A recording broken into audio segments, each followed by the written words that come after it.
The muddy waters of the Clearwater River had never looked so menacing as they did that September afternoon when everything changed for the Henderson family. What started as a routine supply run to Millfield would end with a river guide named Cole Matthews performing the most impossible rescue of his career, pulling 4 children and their mother from churning floodwaters one by one, against odds that should have claimed them all. But this story isn't just about a heroic rescue.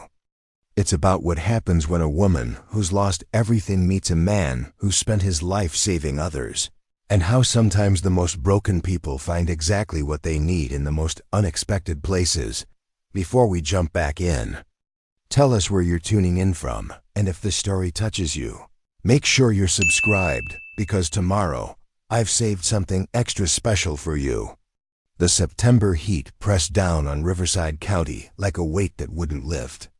Rebecca Ann Henderson adjusted the wide-brimmed hat that had belonged to her late husband, feeling the familiar ache in her chest that came with wearing anything that still carried his scent. The covered wagon creaked and swayed along the dirt road that connected their remote homestead to the town of Millfield. 23 miles of rough terrain that seemed to stretch longer with each passing month. In the wagon bed behind her, 4 children bounced and jostled with the rhythm of the wheels.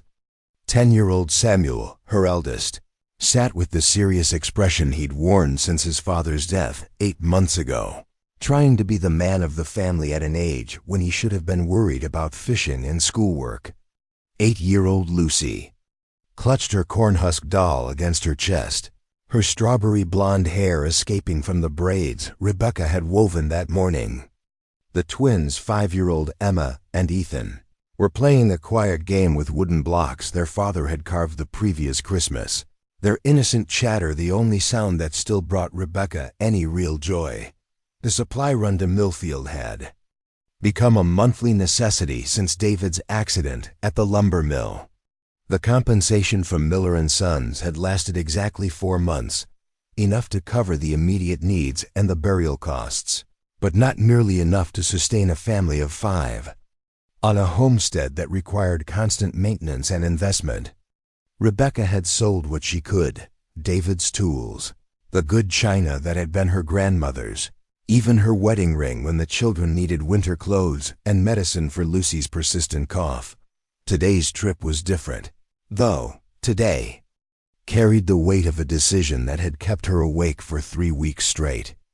In her worn leather satchel, tucked beneath the grocery list and the small amount of money she'd managed to save, was a letter from her sister Margaret in California. Margaret's husband owned a successful dry goods business in Sacramento, and they'd offered Rebecca and the children a fresh start, work for her, schooling for the children, and most importantly, security that the failing homestead could never provide. The letter had arrived just as the first creditors began circling. The bank in Millfield held the mortgage on their 160 acres, and while they'd been patient during David's illness and the immediate aftermath of his death, their patience was wearing thin. The feed store where David had always maintained credit was now demanding payment in full. Even old Mr. Peterson, who ran the general store and had known the family for years, had started asking pointed questions about when his outstanding invoices might be settled.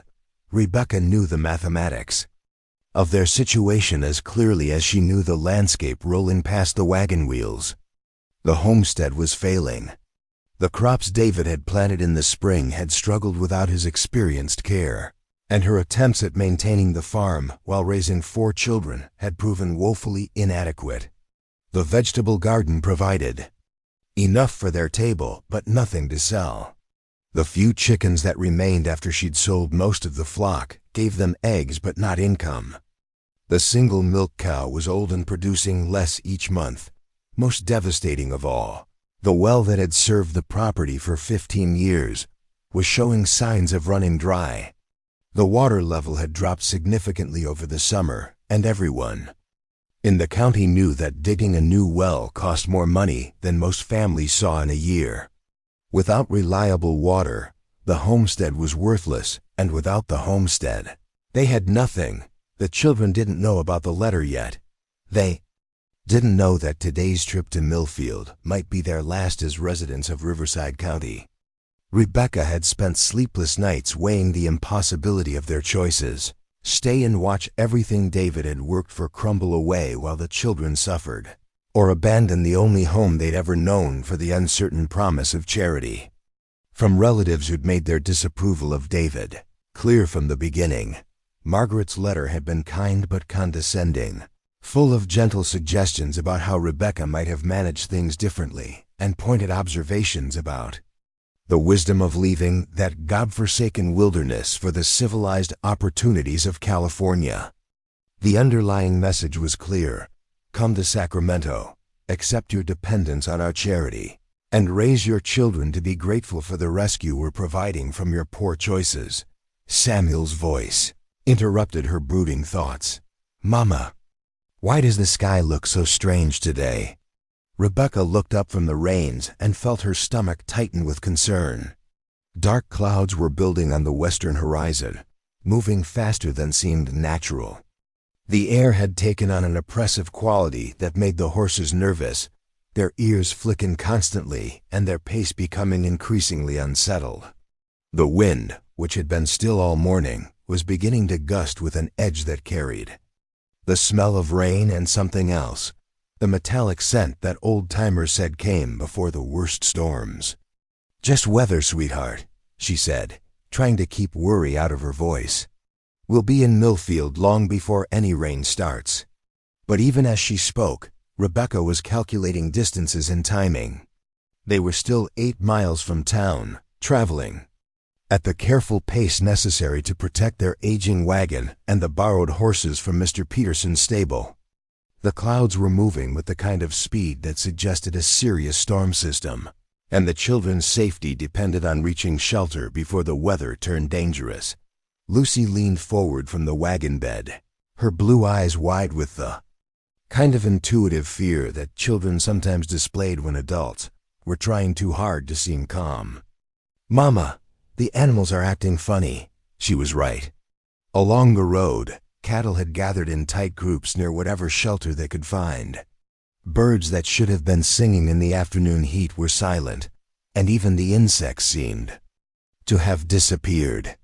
The horses pulling their wagon were becoming increasingly agitated, requiring more effort to keep them moving forward rather than turning back toward home. Rebecca made the decision that would change everything.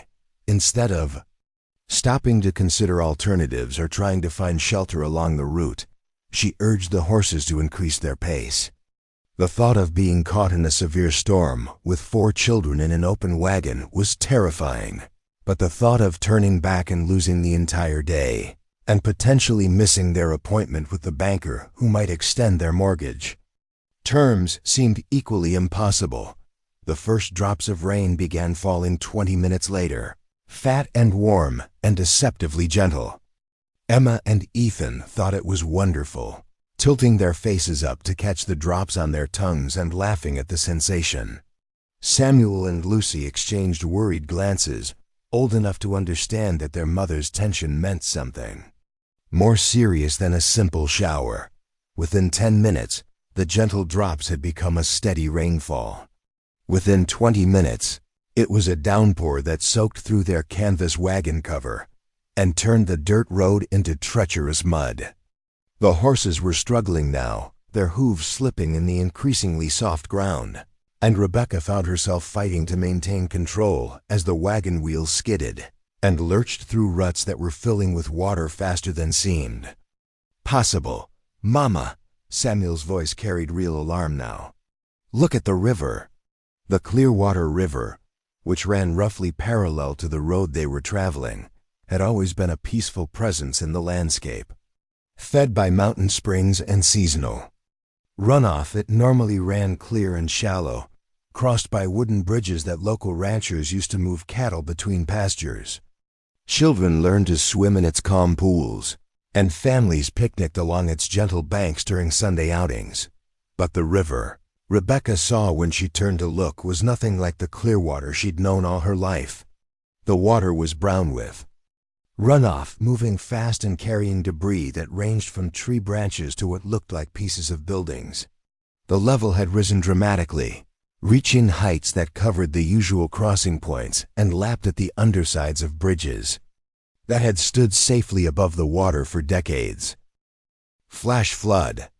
The words carried terror for anyone who'd lived in river country long enough to understand what they meant.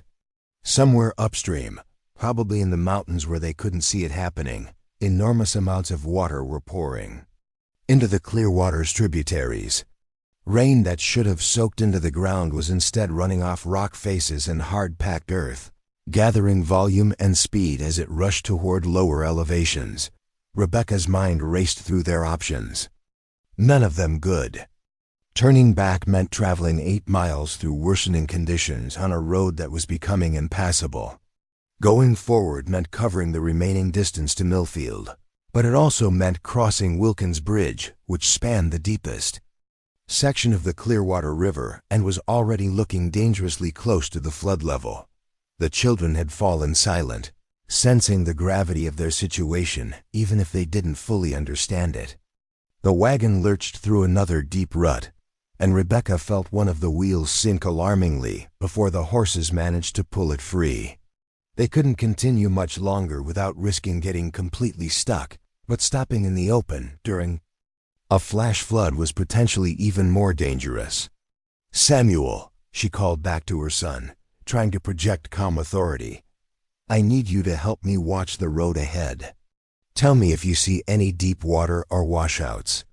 The boy nodded seriously, climbing to the front of the wagon bed where he could see better. At 10 years old, he was already showing signs of the steady temperament that had made his father such a respected member of their small community. Rebecca drew strength from his presence, from the reminder that David's best qualities lived on in their children. The next mile passed in tense concentration, with Samuel calling out obstacles and Rebecca maneuvering the increasingly frightened horses around washouts and standing water. The rain was falling harder now, limiting visibility and making every decision a gamble.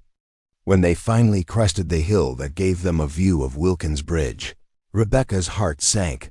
The bridge was still above water, but barely. The normally placid Clearwater was rushing beneath it in a brown torrent that carried tree trunks like matchsticks. More alarming still, the approach to the bridge on their side was partially flooded, and she could see water flowing over the road surface in several places, but turning back was no longer an option. The road behind them had deteriorated to the point where attempting to retrace their route would almost certainly result in getting stuck miles from any help.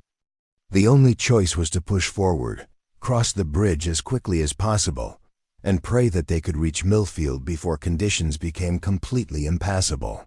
"Hold on tight, everyone," Rebecca called to her children, hearing the tremor in her own voice despite her efforts to stay calm.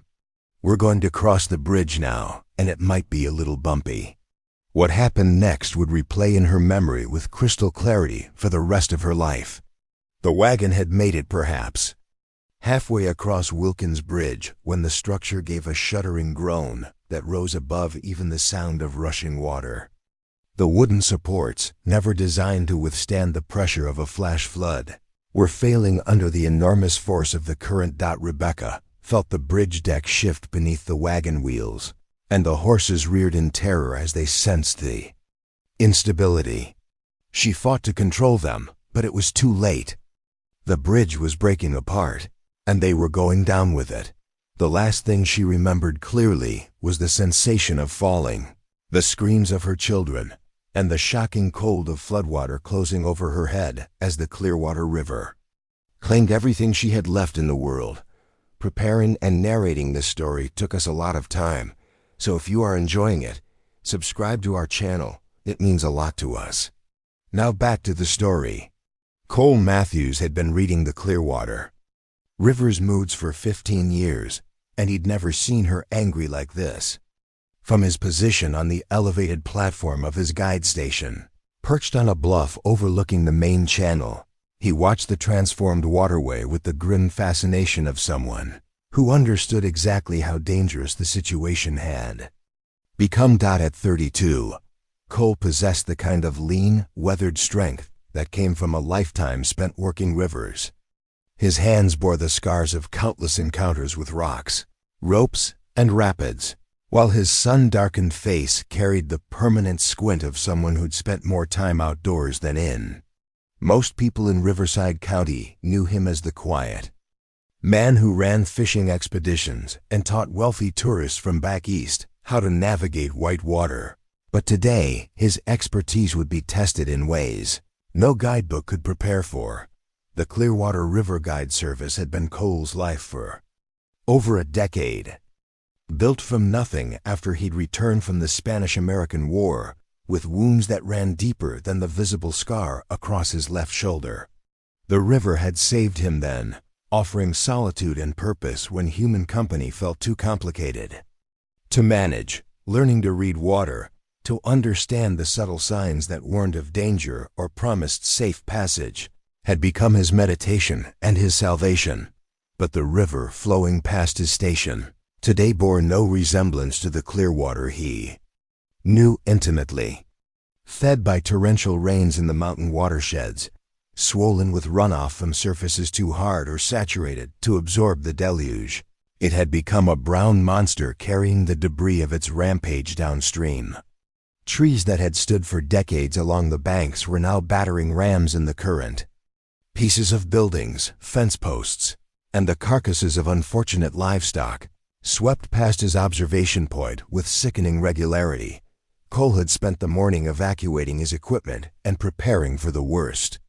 His boats were secured well above any possible flood level. His guide station was built on high ground specifically to survive events like this, and his emergency supplies were organized and ready. He'd sent messages to the sheriff's office in Millfield warning of the dangerous conditions, and he'd posted warnings at all the usual river crossing points that he could reach safely. The smart thing to do now was to wait it out. Flash floods were deadly precisely because they moved too fast and carried too much debris for safe rescue operations. Every experienced riverman knew that attempting to navigate flood conditions was tantamount to suicide. The proper response was to secure what could be secured, warn who could be warned, and then wait for the water to recede before assessing the damage. Cole was making his final check of the guide station when he heard the sound that changed everything. The groaning, splintering crash of a major structure giving way upstream. He grabbed his field glasses and scanned the river channel, his heart sinking as he identified the source of the noise. Wilkins Bridge, the main crossing point between the rural homesteads and Millfield, was collapsing. Worse still, something was going down with it. Through the rain and spray, Cole could make out what looked like a wagon and team of horses caught in the bridge's destruction. As he watched in horror, the entire structure twisted and broke apart, spilling its contents into the raging floodwater.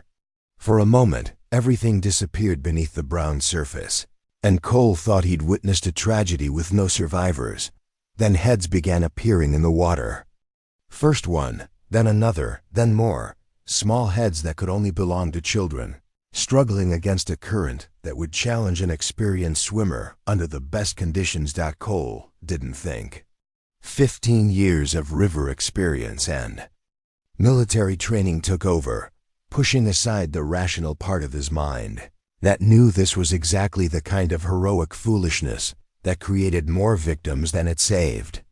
He was moving before he'd consciously decided to act, grabbing his emergency rope kit and the lightweight rescue boat he kept for emergencies.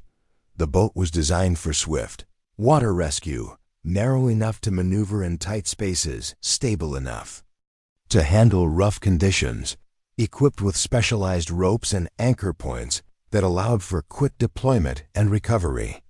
Cole had used it dozens of times for routine rescues, fishing guides who'd capsized in rapids, tourists who'd misjudged their swimming abilities, children who'd fallen from safe swimming areas into deeper water, but he'd never launched it into conditions like these. The first challenge was simply getting the boat into the water safely. The flood had transformed the river's banks, submerging the usual launch points and creating new hazards where none had existed before. Cole had to carry the boat nearly 200 yards downstream from his station before finding a spot where the current might not immediately smash it against the rocks or debris. Even then, launching required perfect timing. Cole waited for a momentary lull in the debris flow, then pushed the boat into the current and leaped aboard in the same motion. The river grabbed him immediately, pulling the boat downstream faster than he'd anticipated. Fighting to maintain control while scanning the water for signs of the bridge collapse victims required every ounce of his skill and concentration. The first person he spotted was the woman, Rebecca. Though he didn't know her name yet, she was clinging to a piece of the bridge's wooden railing, her waterlogged dress weighing her down as she fought to keep her head above the surface. Her face showed the desperate determination of someone who understood that giving up meant not just her own death, but the deaths of her children. Cole angled the boat toward her position, fighting the current that wanted to sweep him past her location. River rescue was all about angles and timing. Approach from upstream. Use the current to your advantage. Never let yourself get positioned where the water could pin you against an obstacle. But flood conditions changed all the rules, making even basic maneuvers exponentially more dangerous. "Ma'am!" he shouted over the roar of the water. "I'm going to throw you a rope. When it reaches you, wrap it around your wrist, not your hand." Rebecca's eyes found his, and he saw recognition there, not of him personally, but of rescue, of hope. She nodded to show she understood, then turned her attention to maintaining her grip on the bridge debris as Cole positioned himself for the throw. The rope had to be perfect, too short, and she couldn't reach it. Too long and it would tangle in the debris flowing around them. Cole had made thousands of rope throws in his career, but never under conditions where failure meant watching someone drown while their children struggled somewhere downstream. The throw was clean and true. Rebecca caught the rope on the first try, wrapping it around her wrist exactly as he'd instructed. Cole immediately began the careful process of bringing her to the boat, fighting the current that wanted to drag them both into the maze of broken bridge timbers and debris. Getting her aboard was the hardest part. Rebecca was exhausted from fighting. The current, waterlogged and nearly hypothermic from the cold mountain runoff. Cole had to lean far out of the boat while maintaining enough control to prevent them from capsizing, then haul her dead weight over the gunwale without losing his balance or his grip on the steering oar. When Rebecca finally collapsed into the bottom of the boat, gasping and shivering but alive, her first words weren't about her own condition. "My children," she said, struggling to sit up despite her exhaustion. 4 children. "Samuel, Lucy, Emma, Ethan. Please, you have to find them." Cole's heart clenched. One adult rescue in these conditions had pushed his skills to the limit. 4 children, scattered by the current and probably separated by significant distances, would require miracles he wasn't sure he could deliver. But looking into Rebecca's desperate eyes, seeing the absolute faith she was placing in his abilities, he knew he had to try. "We'll find them," he said, trying to project more confidence than he felt. "But I need you to help me spot them. You know your children best. How do they swim? What are they wearing? Anything that might help me identify them in the water." As Cole turned the boat downstream, beginning the search for Rebecca's children, he was already calculating the terrible mathematics of the situation. The river was moving fast, carrying debris that could kill or disorient swimmers. The children had been in the water for several minutes already, meaning they could be spread across miles of river channel. Hypothermia would be setting in, making it harder for them to help themselves or respond to rescue attempts. Worst of all, he had no idea how much time remained before the floodwaters peaked. If the storm system continued to dump rain in the mountains, conditions would only get worse. But turning back wasn't an option, not with children's lives hanging in the balance, not with their mother looking at him with the kind of desperate trust that demanded everything he had to give. The search began in earnest, Cole fighting the treacherous current while Rebecca scanned the water with eyes sharpened by maternal desperation. Somewhere in the brown chaos ahead of them, 4 children were struggling for their lives, and Cole Matthews was the only thing standing between them and tragedy. Behind them, the remains of Wilkins Bridge continued to break apart and wash downstream, marking the end of one life and the beginning of another. Whatever happened in the next hour would determine not just whether Rebecca's children survived, but whether Cole could live with the choices he was about to make in the most important rescue of his career. The first child they found was Emma, one of the 5-year-old twins, clinging to what remained of a wooden fence post that had been torn from some upstream property. Her small form was barely visible against the churning brown water, her blonde hair plastered to her head as she fought to keep her grip on the slippery wood. She'd been swept nearly half a mile downstream from the bridge collapse, her tiny body somehow managing to stay afloat in conditions that would have claimed many adults. Cole spotted her first, his trained eye catching the unnatural movement among the debris field. "There!"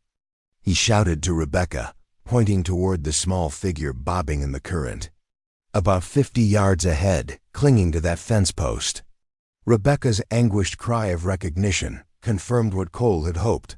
One of her children was alive, conscious, and fighting. But even as relief flooded through him, Cole was calculating the rescue approach with the grim precision of someone who understood how quickly hope could turn to tragedy in flood conditions. Emma was in the worst possible position for a rescue attempt.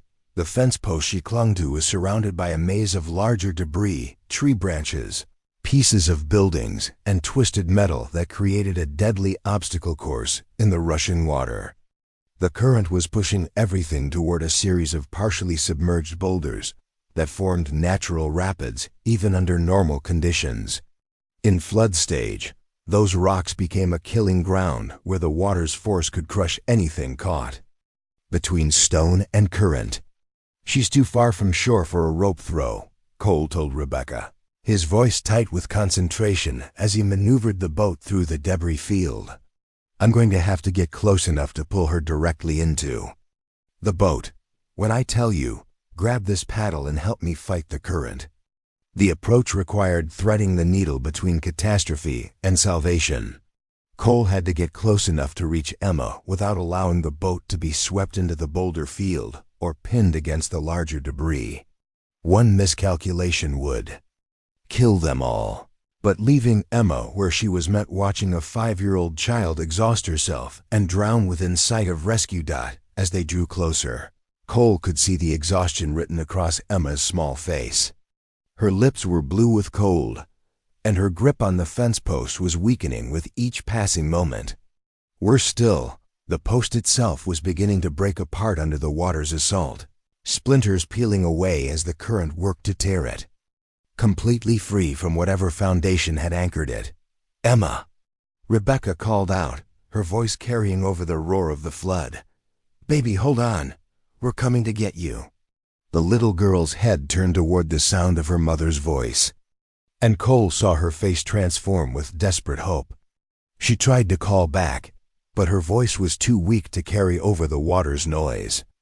Instead, she managed a small wave with one hand while maintaining her death grip on the disintegrating post with the other.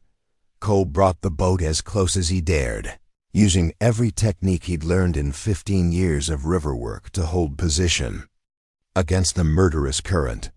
The water wanted to sweep them past Emma's position, then smash them into the boulder field downstream. Fighting it required constant adjustment, reading the subtle signs that warned of invisible hydraulics and underwater obstacles that could flip or sink the rescue boat. "Rebecca, I need you to lean out and grab her," Cole said, his voice steady, despite the adrenaline coursing through his system. "When I get close enough, reach for her arms, not her hands. If she lets go of that post too early, the current will take her before we can get her in the boat." The timing had to be perfect. Cole waited for a momentary lull in the debris flow, then drove the boat forward into the narrow space between Emma's position and the worst of the obstacles. The boat's bow came within arm's reach of the fence post, just as Rebecca leaned far out over the gunwale, her own safety entirely dependent on Cole's ability to maintain control. "Now!" Cole shouted. Rebecca's hands closed around Emma's small arms, just as the fence post finally gave way completely, torn apart by forces no piece of wood could withstand. For a terrifying moment, the 5-year-old was suspended between the boat and the current, her weight threatening to pull Rebecca into the water while Cole fought to prevent the boat from being swept away. Then Emma was in the boat, sobbing with relief and hypothermia as Rebecca wrapped her in the emergency blanket Cole had brought for exactly this purpose. The little girl was alive, conscious, and miraculously uninjured, despite her ordeal in the flood. But her rescue had cost precious time and energy, and 3 more children remained somewhere in the chaos downstream. "Mama," Emma gasped through chattering teeth, "I saw Ethan. He was on a big piece of wood floating really fast. And Samuel was swimming, but I don't know where Lucy is." The information was both hopeful and terrifying. If Ethan was on debris large enough to support him, he might be relatively safe for the moment. Samuel's swimming ability gave him a better chance of survival than his younger siblings. But Lucy, the 8-year-old with the chronic cough, might be the most vulnerable of all, old enough to understand the danger, but not strong enough to fight the current effectively. Cole made a decision that went against every principle of water rescue he'd ever learned. Instead of taking Emma to shore to ensure her safety before continuing the search, he chose to keep her in the boat and continue downstream. The mathematics were brutal but clear. The time it would take to reach shore, secure Emma, and return to the search might mean the difference between life and death for the other children. "We're going to find the others," he told Rebecca, adjusting the boats, heading to follow the main current downstream. "But I need you to hold Emma tight and help me watch for the other children. The current is moving fast, and we might only get one chance at each rescue." The search continued through water that seemed to grow more violent with each passing minute.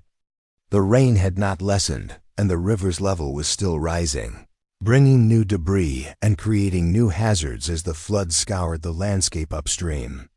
Cole's boat, designed for swift water rescue but never tested in conditions this extreme, was taking a beating from the constant impacts with floating debris. 20 minutes after Emma's rescue, Rebecca spotted something that made her heart both soar and plummet. "There's Ethan," she cried, pointing to a large section of what appeared to be a barn roof floating in the middle of the channel. "But he's not moving." Cole could see the 5-year-old boy sprawled motionless on the wooden platform, either unconscious or too exhausted to respond to their approach. Unlike Emma, who had been actively fighting to save herself, Ethan appeared to be completely passive, at the mercy of whatever forces had placed him on the makeshift raft. The rescue approach was even more dangerous than Emma's had been. The barn roof was large and heavy, making it impossible to predict how it would react to the boat's approach. If it rolled or shifted suddenly, Ethan could be thrown into the water, or the boat could be crushed between the raft and other debris, but leaving him where he was meant, watching him drift toward increasingly dangerous rapids downstream. "This one's going to be tricky," Cole warned Rebecca as he began the approach. "The platform he's on is unstable. I'm going to try to get alongside it, but you'll have to move fast when I give you the signal." As they drew closer, Cole could see that Ethan was breathing, but appeared to be unconscious or semi-conscious, possibly from hypothermia or shock. The little boy's position on the barn roof was precarious. He was lying near one edge, and any significant movement could roll him into the water. The approach required Cole to match the speed and direction of the floating platform while fighting the current that wanted to push the boat in a different direction. It was like trying to dock with a moving ship in a hurricane, complicated by the fact that any mistake would likely be fatal for everyone involved. Cole finally managed to bring the boat alongside the barn roof. The platform's instability became immediately apparent. The moment the boat made contact, the entire structure began to tip, threatening to dump Ethan into the churning water. Rebecca, without waiting for Cole's signal, lunged across the gap and grabbed her son just as the platform rolled completely over. The rescue was successful, but barely. Ethan was unconscious but breathing, his small body dangerously cold, but apparently uninjured. Rebecca held both twins against her chest, trying to warm them with her own body heat, while Cole fought to keep the boat under control in the increasingly violent conditions. 2 children saved, 2 still missing. The mathematics of survival were becoming increasingly desperate as time passed and conditions worsened. Somewhere downstream, Samuel and Lucy were still fighting for their lives, and Cole was beginning to wonder if his boat could survive the beating it was taking long enough to find them both. But looking at Rebecca's face as she held her rescued children, seeing the desperate love and determination that drove her to risk everything for the ones still missing, Cole knew he would continue the search until either all 4 children were safe or his boat could no longer function. The river had taken everything from this family once already. He would not let it take anything more, no matter what the cost to himself. The boat was failing. Cole could feel it in the way the hull responded to his steering, the subtle wrongness that told him the constant battering from debris was taking its toll. A hairline crack had appeared along the starboard gunwale, and water was beginning to seep in at a rate that would soon require constant bailing. Under normal circumstances, any responsible river guide would head for shore immediately and assess the damage. But these weren't normal circumstances, and 2 children were still missing. The search for Samuel and Lucy had taken them nearly 3 miles downstream from the bridge collapse, through water that seemed to grow more violent with each passing minute. The storm system showed no signs of abating, and new tributaries were adding their own flood contributions to the already overwhelming flow. What had started as a dangerous rescue mission was rapidly becoming a suicide run. Cole found Samuel 15 minutes after rescuing the twins, but the 10-year-old situation presented a challenge unlike any faced in his rescue career. The boy had managed to reach a partially submerged tree that had lodged against a cluster of boulders near the river's center. He was alive, alert, and clearly trying to work his way closer to shore, but the tree was slowly being pushed free by the current's relentless pressure. More critically, Samuel was trapped. In his desperate attempt to climb out of the water, he'd somehow gotten his left leg wedged between 2 branches in a way that prevented him from moving either forward or back. The boy was conscious and appeared uninjured, but he was stuck fast, and the rising water was steadily reducing the amount of tree trunk that remained above the surface. "Samuel," Rebecca called out when she spotted her eldest son. "Hold on, baby, we're coming." The boy's response carried both relief and urgency. "Mama, I can't get loose. My leg is stuck and the water keeps getting higher." Cole studied the situation with the methodical assessment that had kept him alive through countless dangerous rescues. The tree was too far from either shore for a rope rescue, and the boulder field created a maze of hydraulics and underwater obstacles that made a direct boat approach suicidal. Worse still, the tree's position was inherently unstable. When it finally broke free from the rocks, it would tumble downstream, with enough force to kill anyone caught on or near it. But the most devastating realization was that rescuing Samuel would require Cole to leave the boat and enter the water himself. The boy's trapped position meant that freeing him would take time and physical manipulation that couldn't be accomplished from the boat. Someone would have to swim to the tree, work Samuel's leg free, and then somehow get both of them back to the boat through conditions that had already claimed countless victims upstream. "Rebecca," Cole said quietly, making sure the twins couldn't hear his words over the water's roar, "I need you to understand something. To get Samuel free, I'll have to go in the water myself. That means leaving you alone in the boat with Emma and Ethan." Rebecca's face went pale as she grasped the implications. If something happened to Cole during Samuel's rescue, she would be alone in a failing boat with two small children, facing conditions she had no experience navigating. If the boat capsized or broke apart while Cole was in the water, all of them would die. "There has to be another way," she said, though her voice carried the hollow certainty of someone who already knew better. Cole looked at Samuel, then at the Tealu. Twins huddled in their mother's arms, then at the cracked hull that was taking on water at an increasing rate. Every rescue manual ever written would have declared this situation hopeless. Too many variables, too many lives at risk, insufficient equipment for the challenges involved. The smart play was to attempt to reach shore with the survivors they'd already saved and hope that Samuel could somehow free himself before the tree broke loose.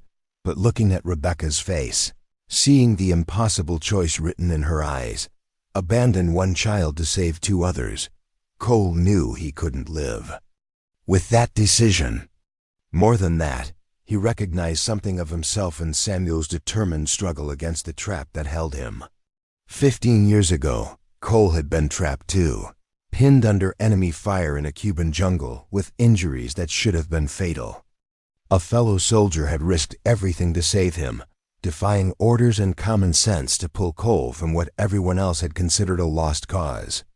"I'm going after him," Cole said, beginning to strip off his boots and heavy jacket. "But I need you to do exactly what I tell you, when I tell you, no matter how scared you get." The plan was simple in concept, but terrifying in execution. Cole would secure a safety rope around his waist and swim to Samuel's position. Once there, he would work to free the boy's trapped leg while Rebecca maintained the boat's position using the paddle and her own limited understanding of river currents. When Samuel was free, Cole would signal Rebecca to maneuver closer, and they would attempt to get both Samuel and Cole back into the boat before the tree broke loose, or the boat's damage became critical. Every aspect of the plan depended on timing, luck, and skills that Cole wasn't certain he still possessed. The swimming portion alone would challenge an Olympic athlete under ideal conditions. Doing it in flood-stage water while towing rescue equipment required strength and technique that 15 years of peaceful river guiding might not have maintained. "Mama," Emma said suddenly, her small voice cutting through the adults' desperate planning. "Look, there's Lucy." Everyone turned to follow the 5-year-old's pointing finger, and Cole's heart nearly stopped. Lucy was visible in the distance, perhaps a quarter-mile downstream, floating on what appeared to be a wooden door or tabletop. But she was heading directly toward Devil's Canyon, a series of rapids that were dangerous even under normal conditions and absolutely lethal in flood stage. The sight of her youngest daughter created an impossible dilemma for Rebecca. Samuel was trapped but relatively stable for the moment. Lucy was free-floating but heading toward certain death. Cole's boat could probably reach one or the other, but not both, not with the damage it had sustained and the time constraints they faced. "We have to choose," Cole said, voicing the terrible truth that everyone could see, but no one wanted to acknowledge. "Samuel or Lucy, the boat won't survive attempting both rescues." Rebecca's anguished cry carried over the water like a prayer for divine intervention that wouldn't come. No mother should ever have to choose which child to save, but the mathematics of survival had reduced their options to exactly that horrible decision. "Take Lucy," Rebecca said finally, her voice breaking with the words. "Samuel's stronger, older. Maybe he can ... No." Samuel's voice carried clearly across the water, and when they looked at him, they could see the 10-year-old had been listening to their conversation. "Go get Lucy. She can't swim as good as me, and those rapids will kill her for sure. I'll keep trying to get loose on my own." The maturity in the boy's voice, the selfless courage of a 10-year-old willing to sacrifice himself for his sister's safety, broke something inside Cole's chest. This family had already lost too much. He wouldn't let the river take anything more, regardless of what the rescue manual said about acceptable risk. "Rebecca," he said, turning to face her with absolute determination in his voice. "I'm going to get them both. But I need you to trust me completely and do exactly what I tell you, even if it seems crazy." The modified plan was beyond reckless. It was the kind of desperate improvisation that either saved everyone or killed everyone, with no middle ground. Cole would secure Samuel first, using a rope technique that might free the boy's leg without requiring Cole to leave the boat. If that worked, they would race downstream to intercept Lucy before she reached Devil's Canyon. If Samuel couldn't be freed quickly, they would have to choose between certain death for Lucy and possible death for Samuel. Cole began rigging his longest rope with a series of loops and anchor points that would allow him to create mechanical advantage from the boat's position. It was a technique he'd learned during his military service, adapted for a situation no army manual had ever contemplated. The rope work had to be perfect on the first try. There wouldn't be time for adjustments or second attempts. As he worked, Cole found himself thinking about the strange chain of events that had brought him to this moment. If he'd been anywhere else along the river when the bridge collapsed, this family would have died. If he'd followed standard rescue protocols, some of them would have died. Instead, a series of impossible choices and desperate improvisations had kept them all alive this long. Now came the ultimate test, whether 15 years of river experience and military training could overcome laws of physics and probability. That said, what he was attempting couldn't be done. "Hold tight," he told Rebecca, as he prepared to cast the rope towards Samuel's position. "We're about to find out if miracles are real." The rescue rope sailed through the rain and spray with perfect accuracy, landing exactly where Cole had aimed it. Now everything depended on whether a 10-year-old boy trapped in rising floodwater could follow complex instructions while his sister raced toward death in the rapids. Downstream. Time slowed to the rhythm of heartbeats as Cole began the most important rescue of his life. Samuel Henderson had never felt more afraid or more grown-up than he did in the moment Cole's rescue rope landed within arm's reach. The 10-year-old understood with startling clarity that his ability to follow the river guide's shouted instructions would determine not just his own survival, but whether his family had any chance of reaching Lucy before the rapids claimed her life. The rope technique Cole was attempting had never been tried in flood conditions. Military engineering manuals described the principle, using mechanical advantage and anchor points to create lifting force far beyond what human strength alone could generate, but applying it to free a trapped child from a tree while racing against time required improvisation at the very edge of possibility. "Samuel," Cole's voice carried clearly over the flood's roar, "I need you to take the big loop and work it down around your trapped leg, below where you're stuck. Can you do that?" The boy nodded, though his hands were shaking from cold and fear. As he grasped the rope, the tree beneath him groaned ominously as the current continued, working to tear it loose from the boulder that had become its temporary anchor. Every movement sent tremors through the trunk, reminding Samuel that his perch was temporary and becoming less stable with each passing moment. Working the rope loop around his leg proved more difficult than it had sounded. Samuel's position, wedged between branches with his leg twisted at an awkward angle, made it nearly impossible to maneuver the thick rope into position. Worse still, the water level was continuing to rise, reducing the amount of tree trunk above the surface and forcing him to work with his hands increasingly submerged in the cold, murky flood. Meanwhile, Cole was rigging the other end of the rope system to the boat's strongest anchor points, creating a pulley arrangement that would theoretically allow him to generate enough force to either free Samuel's leg or lift the branches enough for the boy to extract himself. The boat's damaged condition made this exponentially more dangerous. The stress on the hull could worsen the existing cracks or create new structural failures that would sink them all. Rebecca watched the rope work with the desperate attention of someone whose child's life depended on technical details she didn't understand. Emma and Ethan huddled against her, too young to fully grasp the complexity of what was happening, but old enough to sense the adult's fear. The twins' survival had been miraculous, but Rebecca knew their rescue meant nothing if Samuel and Lucy couldn't be saved as well. "Got it," Samuel called out, his voice tight with effort as he finally worked the rope loop into position around his trapped leg. "But Mama, you need to hurry. I can see Lucy, and she's getting really close to those white water places." Cole followed the boy's gaze downstream and felt his blood turn to ice. Lucy was indeed visible in the distance, her small form clinging to what appeared to be a wooden tabletop as the current carried her inexorably toward Devil's Canyon. Even under normal conditions, the rapids were treacherous enough to challenge experienced kayakers. In flood stage, they became a hydraulic meat grinder that would pulverize anything caught in their grasp. The mathematics were brutal and unforgiving. At the current's speed, Lucy would reach the rapids in perhaps 8 to 10 minutes. Freeing Samuel, getting him into the boat, and then racing downstream to intercept his sister would require perfect execution of every step, with no margin for error or equipment failure. "Everyone hold on," Cole warned, beginning to apply tension to the rope system. "This is going to put stress on the whole boat.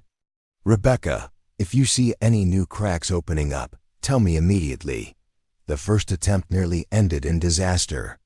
As Cole pulled on the rope system, the mechanical advantage worked exactly as designed, generating tremendous lifting force on the branches that trapped Samuel's leg. But the same force that should have freed the boy instead caused the entire tree to shift position, rolling partially in the current and nearly throwing Samuel into the water. "Stop!" Samuel gasped, clinging desperately to his precarious perch as the tree settled into a new, even less stable position. "It's working, but the whole tree is moving."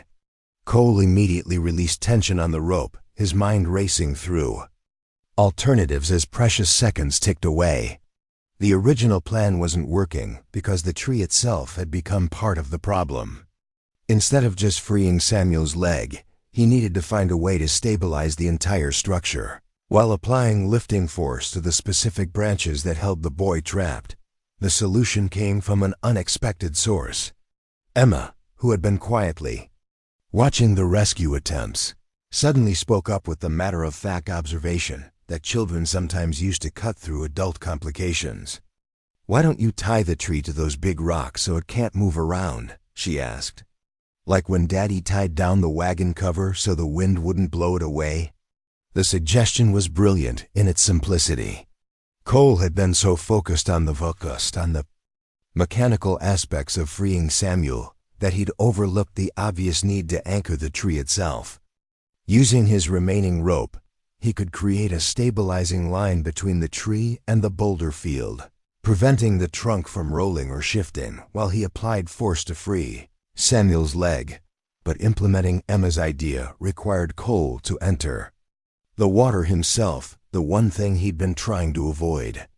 The stabilizing rope would have to be secured manually, which meant swimming to the tree's position and rigging the anchor line while fighting current that could easily sweep him away from the boat entirely. "Rebecca," Cole said, already beginning to strip off his heavy jacket and boots for the second time, "I'm going to have to go in the water after all, but this time it's going to work." The swim to Samuel's position was the longest 30 yards of Cole's life. The current was even stronger than he'd anticipated, and the water was shockingly cold from mountain runoff.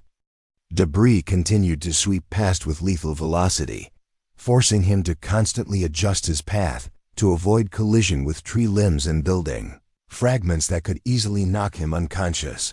When Cole finally reached the tree, he found Samuel in worse condition than he'd appeared from the boat. The boy was clearly hypothermic, his lips blue and his speech beginning to slur from the cold. The trapped leg showed signs of severe circulation loss, and the rising water meant that Samuel would soon be forced to choose between drowning and attempting to tear his leg free by force. "Hang on, son," Cole gasped as he began working to secure the stabilizing rope around the tree's base. "We're going to get you out of here and go save your sister." The rope work in the water was exponentially more difficult than anything Cole had attempted from the boat. Fighting the current while manipulating heavy rope and trying to create secure anchor points required strength and dexterity that pushed him to his physical limits. But Emma's simple insight proved correct. Once the tree was stabilized against the boulder field, the mechanical advantage system could work as designed. With the tree anchored in position, Cole was able to use his body weight and leverage to create the precise lifting force needed to free Samuel's trapped leg. The branches that had held the boy fast for nearly an hour finally separated enough to allow him to extract his limb, though the damage from prolonged compression was immediately obvious. "Can you swim?" Cole asked Samuel as they prepared to return to the boat. "I don't think I can feel my leg," the boy admitted, "but I can paddle with my arms if you help me." The return trip to the boat became a rescue within a rescue, with Cole towing Samuel while fighting current that seemed determined to separate them from Rebecca and the twins. The boat itself was riding lower in the water now, the hull damage having progressed to the point where bailing would soon become a constant necessity. Getting Samuel aboard required the combined effort of everyone in the boat. Rebecca leaned far over the gunwale to grab her son while Cole pushed from below, and even the twins helped by shifting their weight to counterbalance the boat's dangerous tilting. When Samuel finally collapsed into the boat's bottom, gasping and shivering but alive, the relief was tempered by the immediate realization that their most challenging rescue still lay ahead. Lucy was now clearly visible in the distance, perhaps half a mile from the entrance to Devil's Canyon. The 8-year-old was still clinging to her makeshift raft, but her small form appeared increasingly lifeless as hypothermia and exhaustion took their toll. Worse still, the current was accelerating as it approached the rapids, meaning that intercepting her would require the boat to travel faster than it had yet moved through the debris-filled water. "Everyone hold tight," Cole warned as he fired up the boat's small emergency motor for the first time during the rescue. "We're going to go fast, and it's going to be rough." The race downstream to reach Lucy before the rapids became a nightmare of split-second decisions and barely controlled chaos. The motor, designed for calm water emergencies, was woefully inadequate for flood conditions but provided just enough additional speed to make interception theoretically possible. Cole had to navigate by instinct and experience, reading the water's surface for signs of underwater obstacles while maintaining enough speed to overtake the racing current. The boat was disintegrating around them. New cracks appeared in the hull with each impact against debris, and water was now coming in faster than it could be bailed out. Samuel, despite his injured leg and hypothermic condition, had taken over bailing duties with a determination that reminded Cole why he'd risked everything to save this family. With 200 yards remaining before Lucy would reach the point of no return, Cole realized they were going to make it. The boat was failing, his passengers were injured and exhausted, and the river was still rising. But they were going to reach the 8-year-old girl before the rapids claimed her. What Cole didn't anticipate was that Lucy herself, weakened by cold and fear, would be unable to help with her own rescue. As they drew alongside her improvised raft, it became clear that the little girl was barely conscious. Her grip on the wooden platform, purely instinctive rather than deliberate. The final rescue would require everything Cole had learned about saving lives in impossible conditions, and everything Rebecca's family had discovered about the strength that comes from refusing to give up on the people you love. Lucy Henderson was dying. Cole could see it in the way her small body had gone limp against the wooden platform, her grip maintained only by fingers too cold to uncurl rather than any conscious effort to hold on. The 8-year-old's lips had progressed from blue to an alarming gray-white that spoke of advanced hypothermia, and her breathing was so shallow it was barely visible even at close range. Worse still, the wooden tabletop that had saved her life was beginning to break apart under the constant battering of debris-filled water. What had started as a solid platform was now splitting along its grain, held together only by metal brackets that were gradually working loose under the tremendous stress. Lucy had perhaps minutes before her raft disintegrated completely, leaving her helpless in water that would kill her within seconds. The entrance to Devil's Canyon loomed less than 100 yards downstream, marked by the ominous sound of water being torn apart by submerged rocks. Even in normal conditions, the rapids represented a significant hazard that required careful navigation and emergency equipment. In flood stage, they had become a hydraulic hell that would destroy anything caught in their grasp. Cole's boat was barely afloat. The emergency motor had given them the speed necessary to reach Lucy's position, but at a terrible cost to the already damaged hull. Water was now pouring in through multiple cracks, and only Samuel's desperate bailing efforts were keeping them from sinking outright. The boat's stability had deteriorated to the point where any sudden movement threatened to capsize them all. "She's not responding," Rebecca called out in anguish as they drew alongside Lucy's failing raft. "Lucy, baby, can you hear Mama?" The little girl's eyes flickered open at the sound of her mother's voice, but her gaze was unfocused and confused. Hypothermia had progressed to the point where Lucy's body was shutting down non-essential functions to preserve core temperature. She was alive, but barely, and her window for successful rescue was measured in moments rather than minutes. The approach itself presented challenges unlike anything Cole had faced during the other rescues. Lucy's platform was unstable and breaking apart, making it impossible to predict how it would react to contact with the boat. The little girl was too weak to help with her own rescue, meaning someone would have to lift her dead weight while fighting current that was accelerating toward the rapids. Most critically, the timing had to be perfect. They were now close enough to Devil's Canyon that Cole could feel the water's character changing as it prepared for its violent encounter with the rocks ahead. Once they committed to Lucy's rescue, there would be no opportunity to retreat or try alternative approaches. Success or failure would be determined in the next 60 seconds. "Rebecca," Cole said, making a decision that went against every safety protocol he'd ever learned, "I need you to take the steering oar. When I go for Lucy, you're going to have to keep us positioned while I get her in the boat." The request was asking the impossible. Rebecca had no experience handling watercraft in any conditions, let alone flood stage rapids with a boat that was actively sinking. But Cole needed both hands free to lift Lucy's unconscious weight, and there was no one else who could maintain their position long enough for the rescue to succeed. "I don't know how," Rebecca protested, but she was already reaching for the oar with the desperate determination of a mother who would attempt anything to save her child. "Follow my instructions exactly," Cole said, positioning himself at the boat's edge nearest to Lucy's raft. "The water wants to push us downstream, so you'll need to angle upstream constantly. Whatever you do, don't let us get sideways to the current." The rescue attempt began just as Lucy's platform finally split completely in half. The little girl, unconscious and unable to react to the sudden change, began to slip toward the water as the two pieces of wood separated beneath her.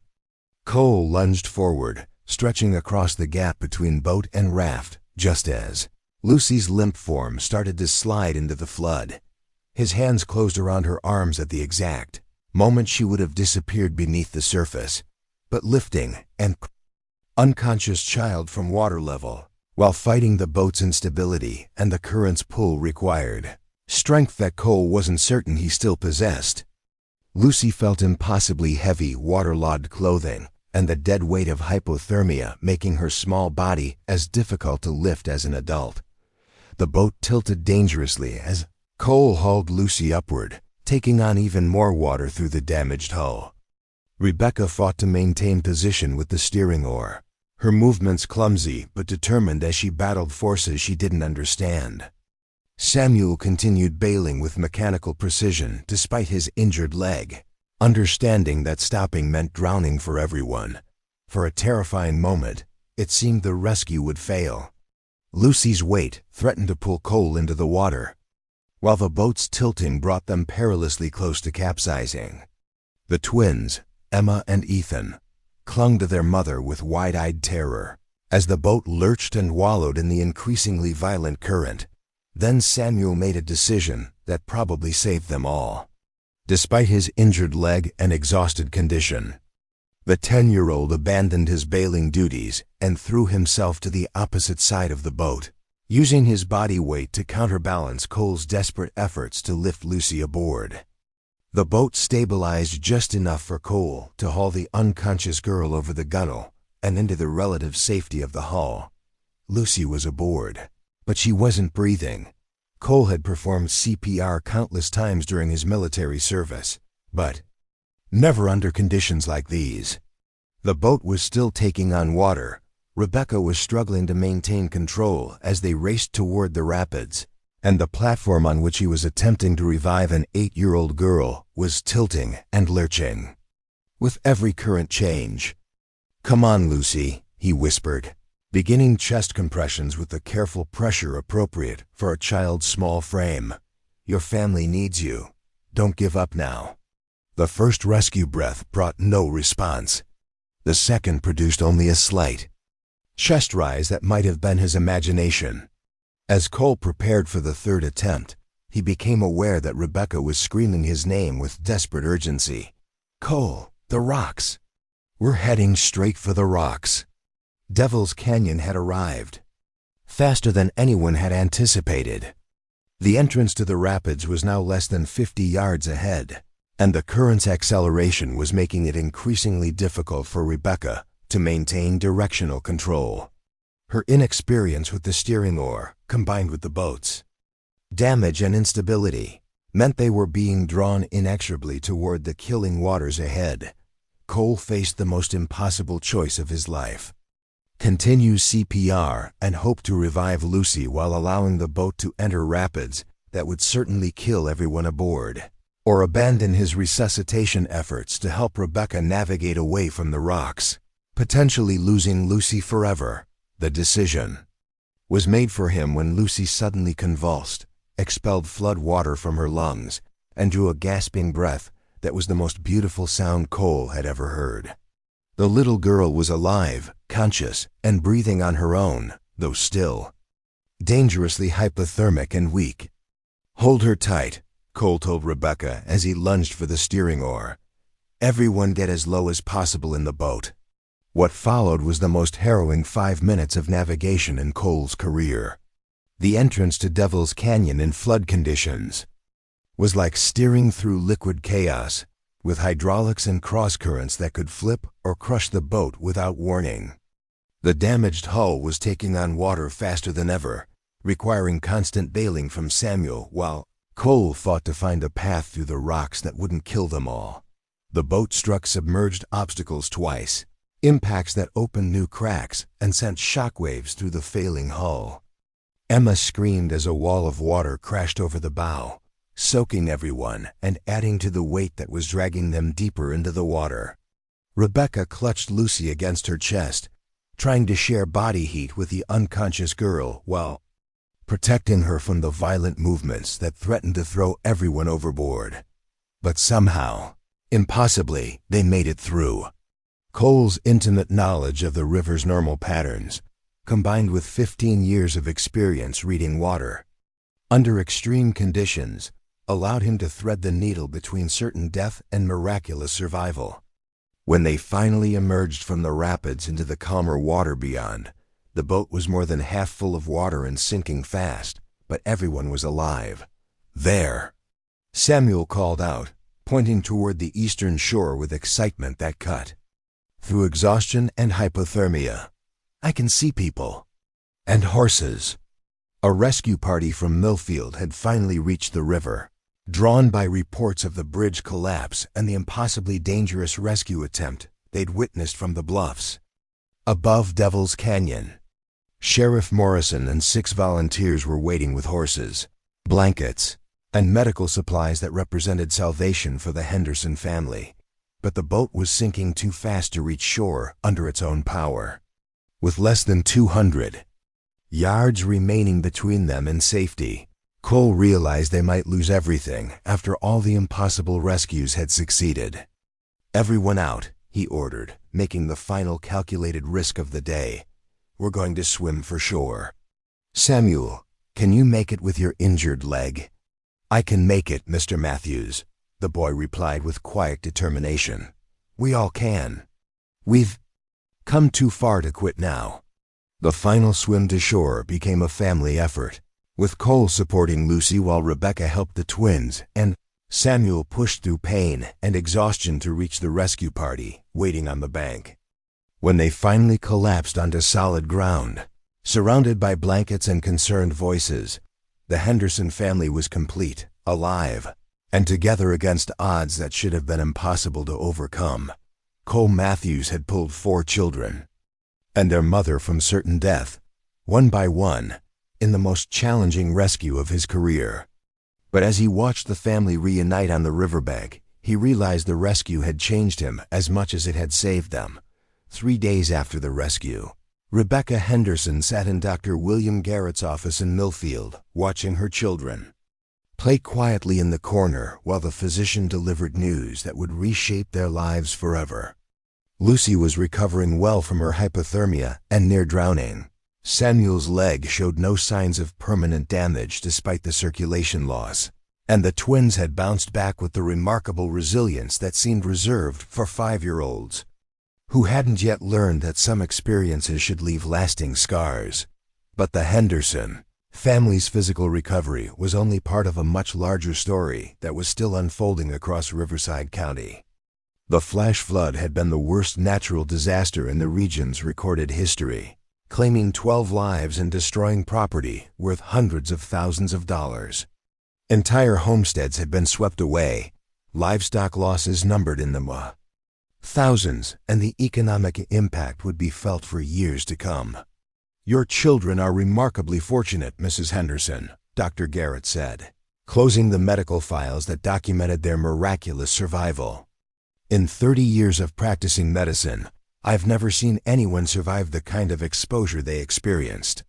That river guide of yours must have some kind of guardian angel watching over him."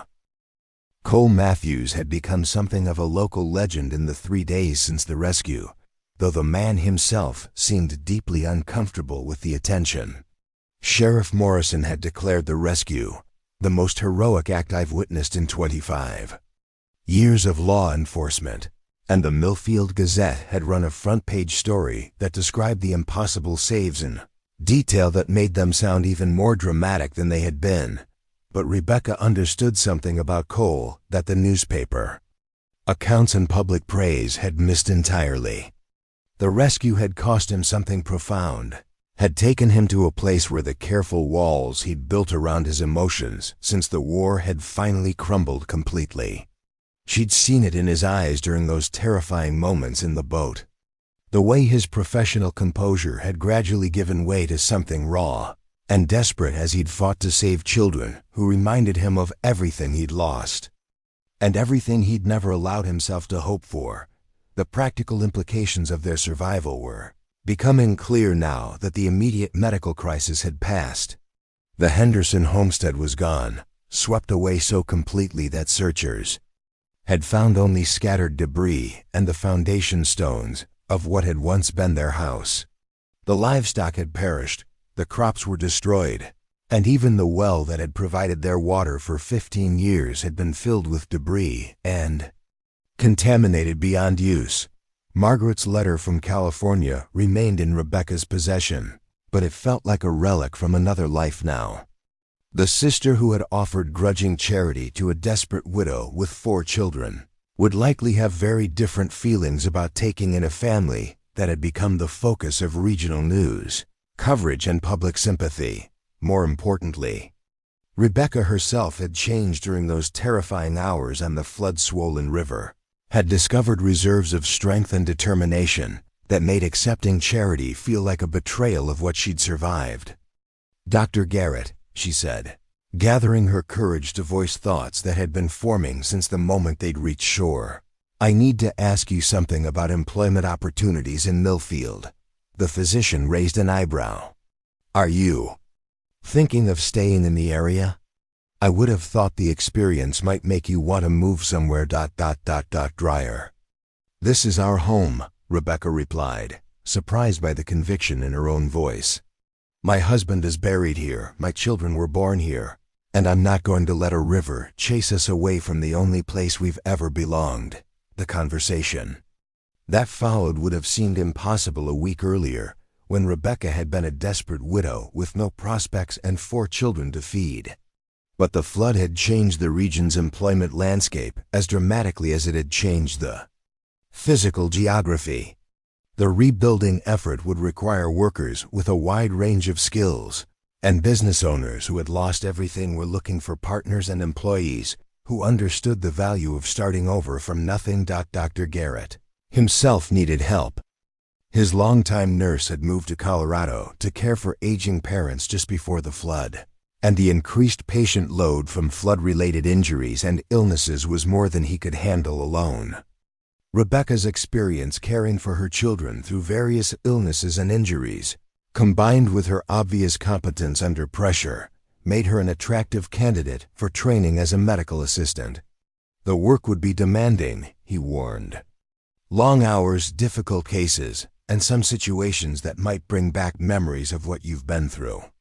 Dr. Garrett, Rebecca said, watching Lucy stack wooden blocks with the intense concentration that children applied to rebuilding their world through play. I spent 8 months watching my husband die from internal injuries while pretending everything would be fine. I held my children together through foreclosure and homelessness while hiding my own terror. 3 days ago, I helped steer a sinking boat through rapids while my 8-year-old wasn't breathing. I think I can handle whatever medicine has to offer. The job offer was more than employment. It was validation that her survival had meaning. Beyond mere chance, Dr. Garrett was offering her the opportunity to use her experience with crisis and loss to help others navigate their own medical emergencies. The salary would be modest but sufficient to rent a small house in town and provide for her children's basic needs while they all rebuilt their lives. But even as Rebecca felt hope stirring for the first time since David's death, she knew that the most important conversation still lay ahead. Cole Matthews had visited the hospital each day since the rescue, ostensibly to check on the children's recovery, but actually, Rebecca suspected, because he was struggling with emotions he didn't know how to process. The man who had saved her family was clearly battling demons that ran deeper than war wounds or professional burnout. That evening, she found him at his guide station, methodically repairing equipment that had been damaged during the rescue. The place felt different now, less like a business operation and more like a sanctuary, where someone came to work through thoughts too complicated for words. Cole looked up when she approached, and she could see the question in his eyes that he hadn't yet found the courage to voice. "The children wanted me to bring you this," she said, handing him a drawing that Lucy had made during her recovery. It showed 5 stick figures standing on what appeared to be a riverbank, with a boat floating nearby and a sun shining overhead. The proportions were wrong and the details were simplified, but the emotional truth was unmistakable: a family saved, together and safe. Cole studied the drawing with the intensity he might have given to a military map, his weathered hands surprisingly gentle as he traced the crayon lines. "How are they doing? Really, I mean, not just the medical parts." "They're healing," Rebecca said, settling onto a bench that overlooked the now peaceful Clearwater River. "Samuel talks about becoming a river guide when he grows up. Lucy draws pictures of boats and water almost constantly, though always with sunny skies. The twins ask when they can see you again, usually about 6 times a day." She paused, studying his profile as he continued to examine Lucy's artwork. "How are you doing, Cole? And don't tell me you're fine, because I spent enough time in that boat with you to know the difference between your professional face and what you really feel." The question hung between them like a bridge that either could cross or leave unfinished. Cole set down the drawing and stared out at the river that had nearly claimed everything precious in both their lives. When he finally spoke, his voice carried the weight of 15 years of careful isolation being worn away by 3 days of unwanted emotion. "I keep thinking about what would have happened if I'd been somewhere else that day," he said. "If I'd taken a fishing party upstream, or if I'd decided to wait out the storm instead of maintaining watch. Your family would have died, and I would never have known they existed." "But you were here," Rebecca replied gently. "You saw what was happening, and you chose to help. That wasn't coincidence, Cole. That was who you are, is it?" The question carried more pain than she'd expected. "Because I spent 15 years using this river to avoid caring about anything or anyone. I told myself I was providing a service, teaching people to appreciate the water, but really I was just hiding from the world where things mattered and people got hurt." Rebecca understood then what the rescue had cost him, not just the physical danger or professional risk, but the much greater price of allowing himself to care about something beyond his own carefully constructed solitude. Saving her children had forced him to become emotionally invested in outcomes he couldn't control, to risk the kind of loss that had driven him to the river in the first place. "The war," she said, making it a statement rather than a question. Cole nodded slowly. "I had a unit, good men who trusted me to keep them safe. I made decisions that got some of them killed, and the ones who survived, I couldn't look at them, knowing what my choices had cost their friends." The confession explained so much about the man who had risked everything to save strangers. Cole Matthews wasn't just a skilled river guide. He was someone seeking redemption for losses that had shaped his entire adult life. The rescue had given him the opportunity to save lives instead of losing them, to make choices that preserved families instead of destroying them. "Those men who died," Rebecca said carefully, "do you think they would want you to spend the rest of your life punishing yourself for decisions you made in impossible circumstances?"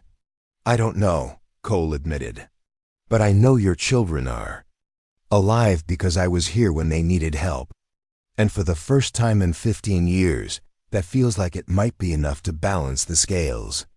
The conversation continued as evening settled over the river, two people who had survived impossible circumstances finding common ground in their understanding of loss and responsibility. When Rebecca finally gathered her courage to ask the question that had brought her to the guide station, her voice was steady with conviction rather than desperation. "Cole, I've been offered a job in town, and I'm going to take it. We're staying in Riverside County, rebuilding here instead of running away to California, the children and I. We'd like you to be part of that rebuilding, if you're interested." The invitation was carefully worded, offering partnership rather than charity, inclusion rather than obligation. Rebecca had learned enough about Cole's character to understand that he would never accept being needed out of gratitude, but might consider being wanted for who he was rather than what he'd done. Cole was quiet for a long time, processing an offer that represented everything he'd avoided for 15 years. Finally, he reached for Lucy's drawing and held it up to catch the last light of evening. "This little artist of yours," he said. "She drew 5 people by the river. Your family is 4. I was wondering who that 5th person might be."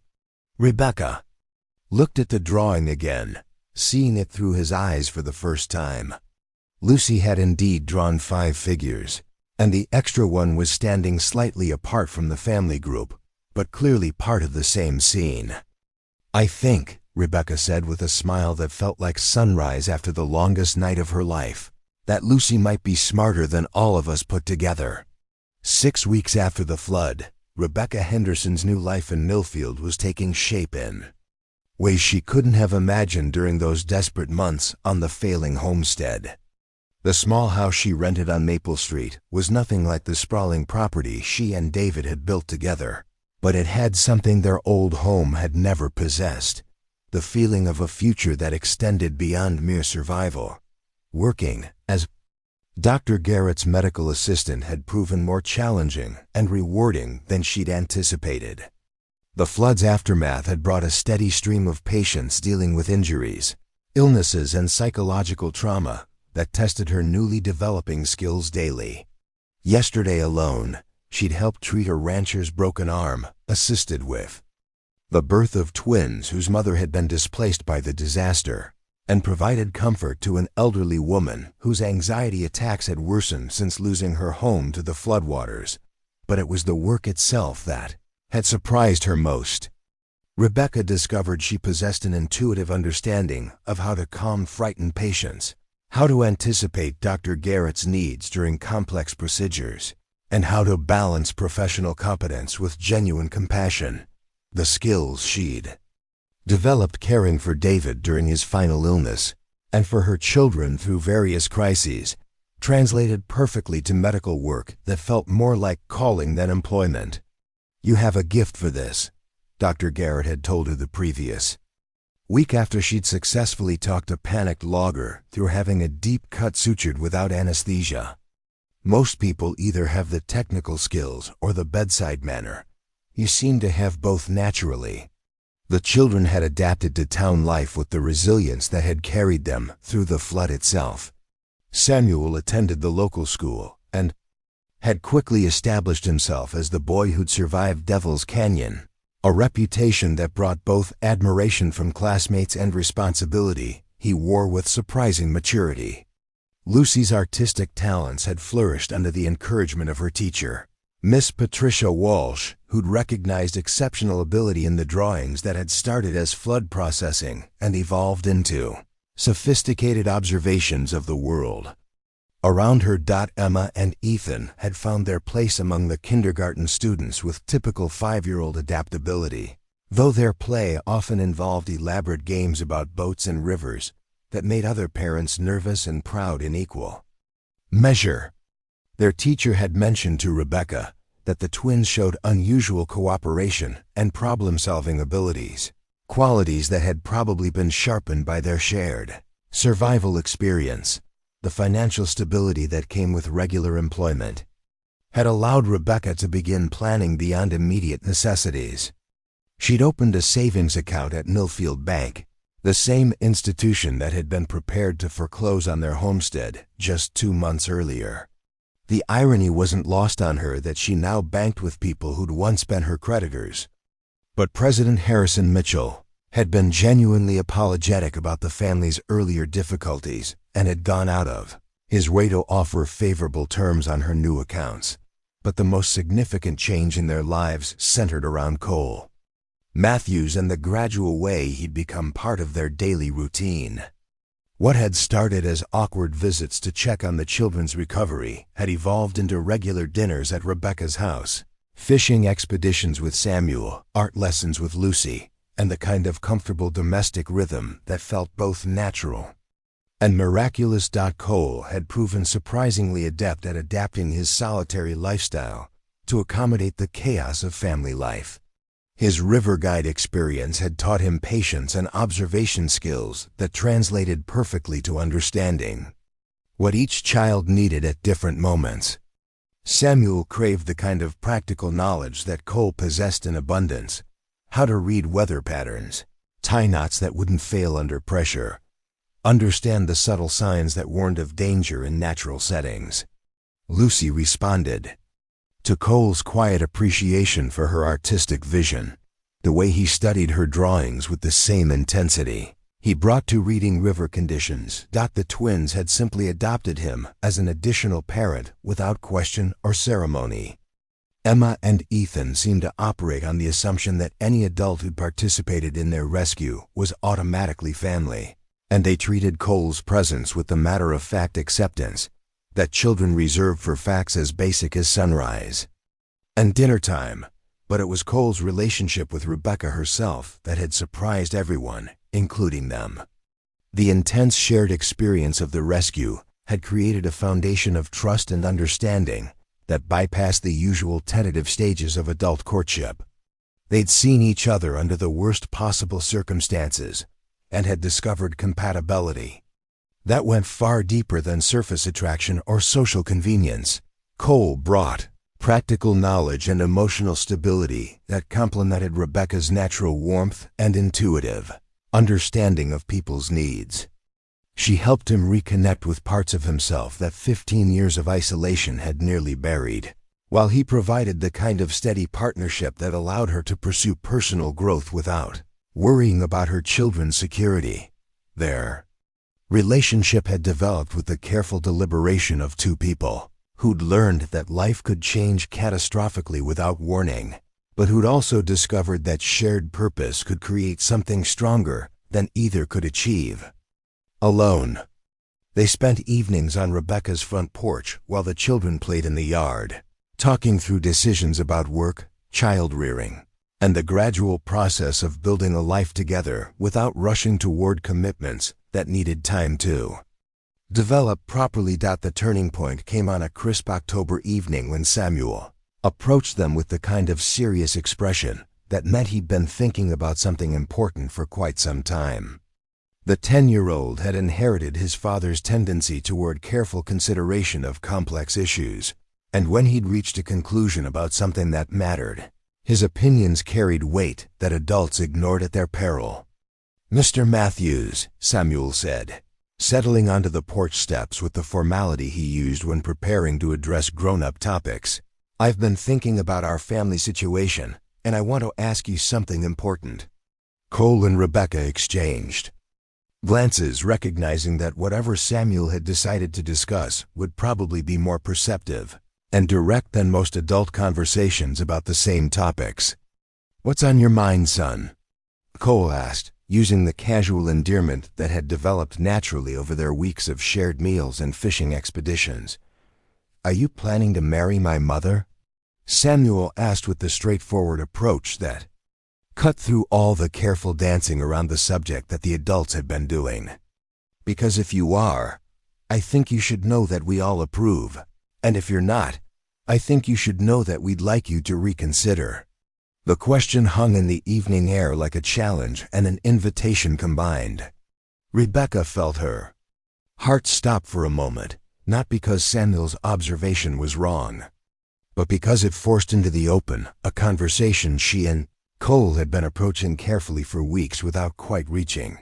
Cole was quiet for a long moment, processing the 10-year-old's question with the same careful consideration he'd given to reading water conditions during the rescue. When he finally responded, his voice carried the weight of someone who'd thought through all the implications, but had needed permission to voice his conclusions. "Samuel," he said, "I've been thinking about the same thing. Your mother is the strongest, smartest, most capable person I've ever met, and you children are the best argument I've ever encountered for believing that families can survive anything if they stick together." He paused, glancing at Rebecca with a question in his eyes that she answered with a slight nod of encouragement. "The thing is," Cole continued, "marriage is something that affects everyone in the family, not just the adults. So before I could ask your mother to marry me, I needed to know that you and your sisters and brother would be comfortable with having me as a stepfather permanently." Samuel's response was immediate and decisive. "Mr. Matthews, you jumped into a flood to save us when any sensible person would have stayed safely on shore. You brought us all home alive when we should have died. If that doesn't qualify you to be part of our family, I don't know what would." The boy's endorsement was delivered with such serious conviction that both adults found themselves smiling. Despite the emotional weight of the moment, Samuel had managed to cut through all their careful deliberations and reduce the question to its essential elements. They'd proven themselves to each other under impossible circumstances, and now they had the opportunity to build something permanent from the trust and affection that had grown from that shared crisis. "There's something else," Samuel added, reaching into his pocket and pulling out a small object wrapped in one of Lucy's drawings. "We've been talking about this as a family, all of us kids, I mean, and we wanted to give you something."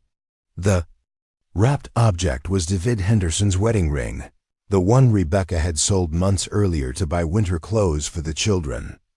Samuel had somehow managed to track it down and purchase it back using money he'd earned helping with flood cleanup. Work around town.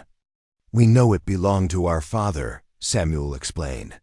But we also know he would want our family to continue, and he would approve of you being the person to help make that happen.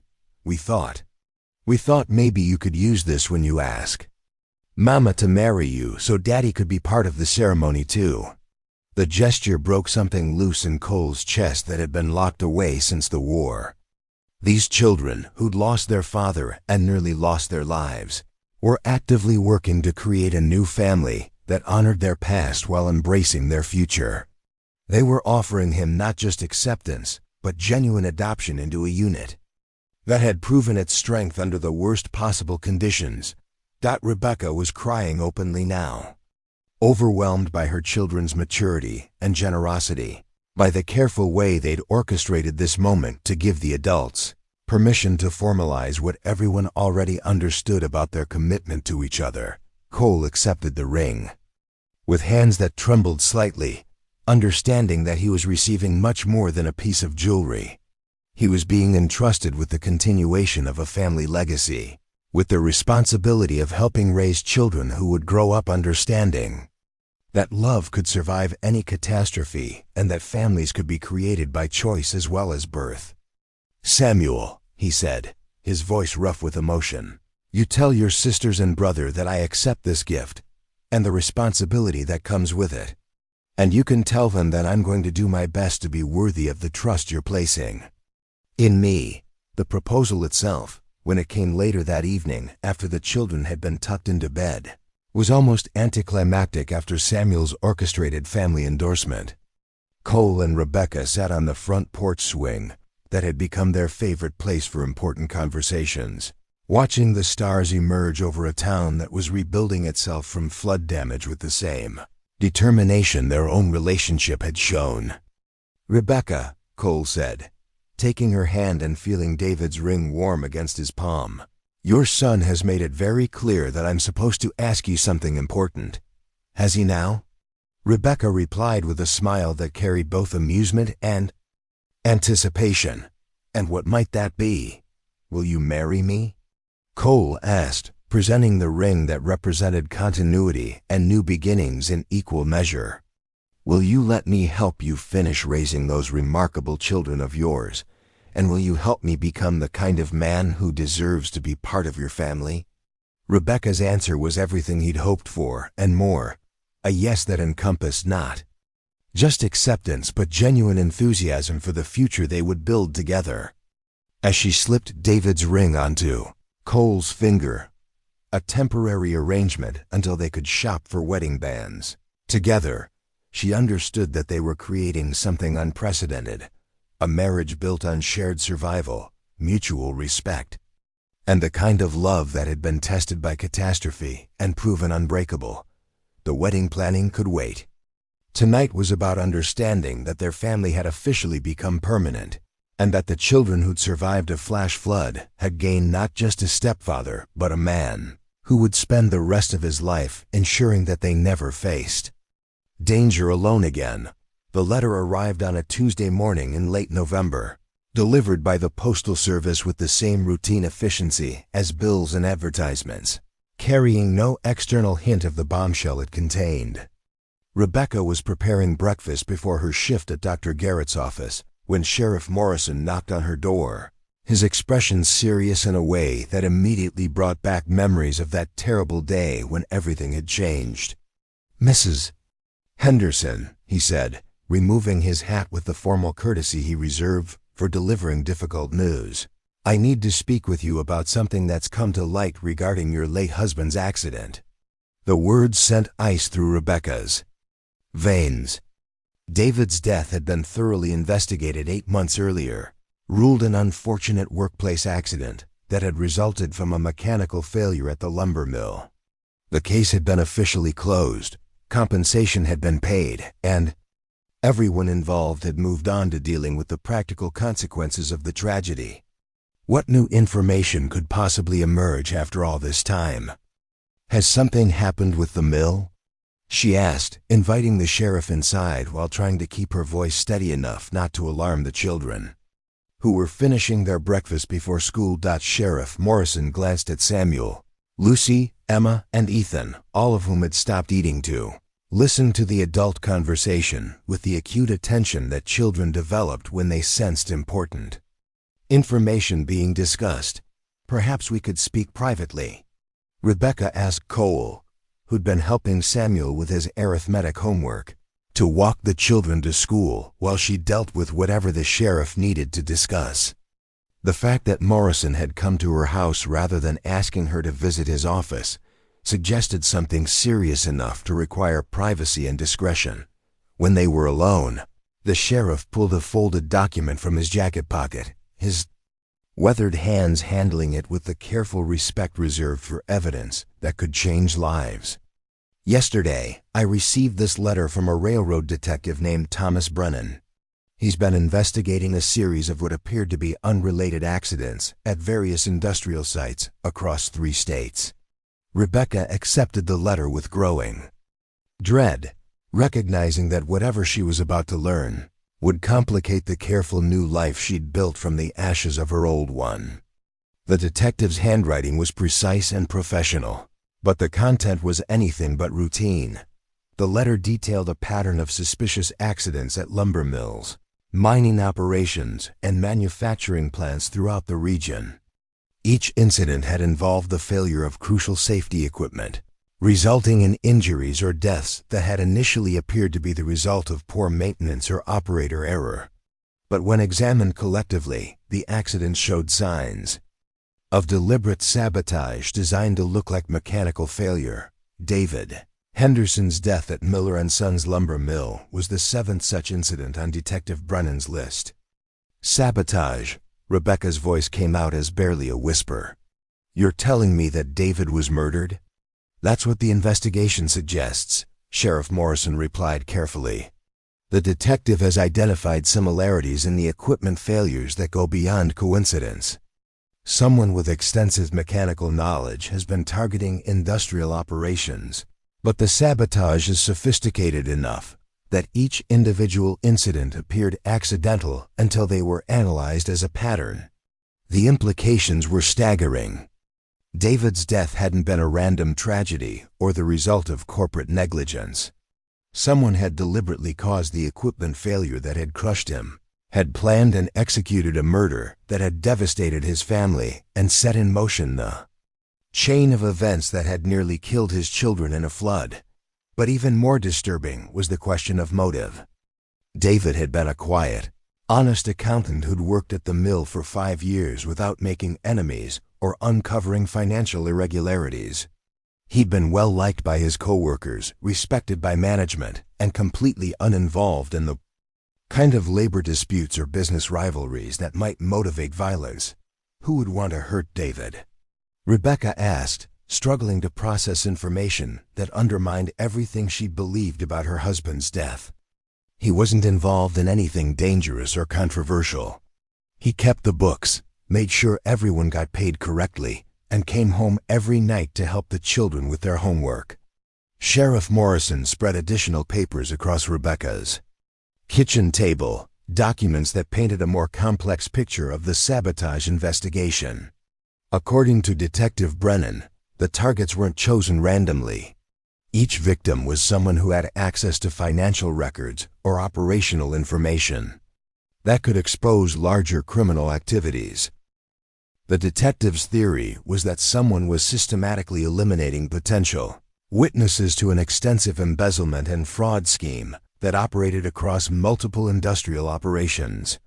The saboteur had been targeting accountants, supervisors, and other employees who might have discovered evidence of money being diverted from payroll, equipment purchases, or operational expenses.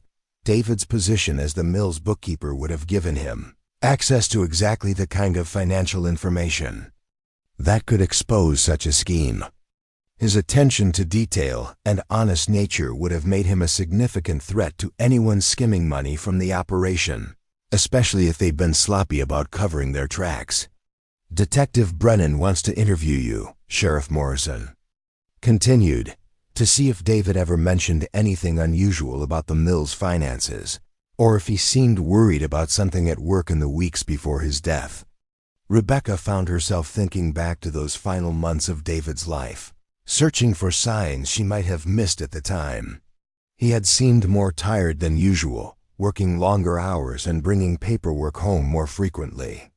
She'd attributed his preoccupation to normal business pressures, but now she wondered if he'd been investigating discrepancies that had ultimately cost him his life. There had been one evening, perhaps 2 weeks before the accident, when David had asked her what she thought they should do if he ever discovered that someone at work was stealing money. She'd assumed it was a hypothetical question, the kind of ethical discussion that accountants probably had with their spouses regularly. Now she realized he might have been preparing her for a situation that was far from theoretical.